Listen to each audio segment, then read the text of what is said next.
The preacher said, don't despair. The disease of death is not rare, and you will leave here without losing a hair. Just open your mouth and let in the air. It is even okay if you shed a tear, for that would not be rare. He made me feel very swell by his magical spell, and I stopped dwelling on my fear, for I trusted all would be well.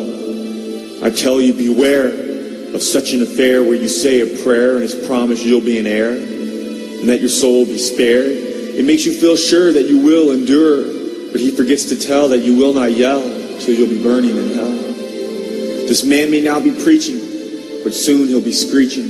Just ask the Apostle Paul, for he will not be able to recall when a church was like a mall, where buildings stood tall and dresses were small, and no one responded to the gospel call. To say all you have to do is utter a sentence is the most shameful scam, and be sure it will have you damned. The sinner's prayer might have a good impression, but is full of demonic possession, and only leads to eternal transgression, for it is a false profession. For the Bible's sake, the sinner's prayer is fake. It's time to wait, for on Judgment Day you'll begin to say, I asked you in my heart, and he will say, depart.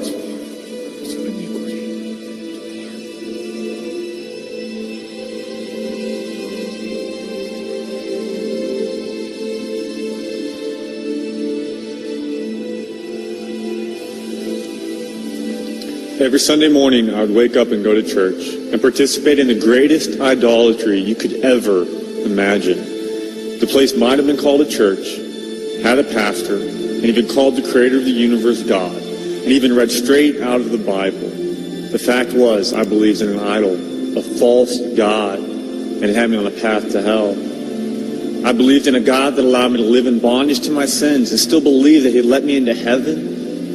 I believed in a God that would allow me to backslide and have my faith be shipwrecked, yet still believe I'd ever been saved to begin with. I believed in a false God that said all I had to do was at one point in my life say a prayer and ask Jesus in my heart. I believed in a God where I didn't have to renounce everything in my life and follow after him.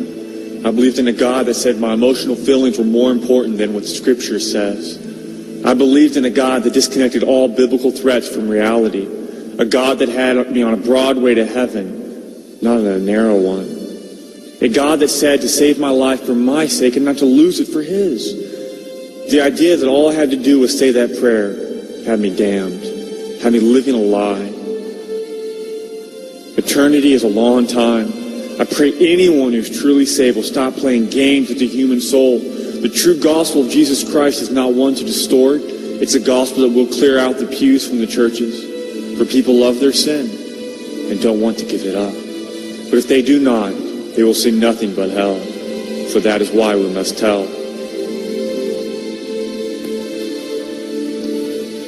Do not play games with salvation. The fact that hell exists and people have an eternal torment there will motivate anyone who is truly born again and regenerate to not pervert the gospel. The gospel is the power of God unto salvation. Salvation is to be saved from what you were, a self-reliant sinner who had multiple pursuits in life. If you're living in the darkness and rely on a prayer you said years ago to save you, then mark it in the book. You're damned.